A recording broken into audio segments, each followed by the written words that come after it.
Welcome to the Slop Farm. Enjoy the video.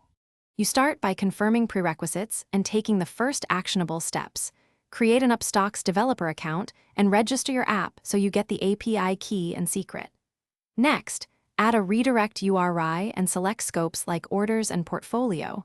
This enables the endpoints you need. Install the official SDK or choose a REST client and immediately store keys in environment variables or a secrets vault. Once done, you'll be ready to perform the authorization flow in the next slide. You now implement the core token exchange and usage. Redirect the user to Upstox's authorized URL to obtain an authorization code, then exchange that code server-side for access and refresh tokens. Do not expose client secret in the browser. Store token expiry and refresh tokens securely, and include the access token as a bearer header on every API call so requests authenticate.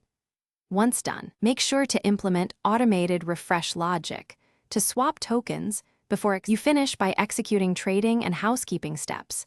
Use authenticated endpoints to place orders, passing correct instrument tokens, quantity, order type, and price. Poll order status or subscribe to WebSockets to track fills. Reconcile executions against expected positions and margins. Backup logs and token state, and implement idempotency keys so retries don't duplicate orders.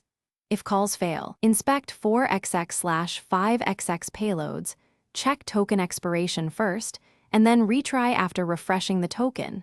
This single troubleshooting tip fixes most issues.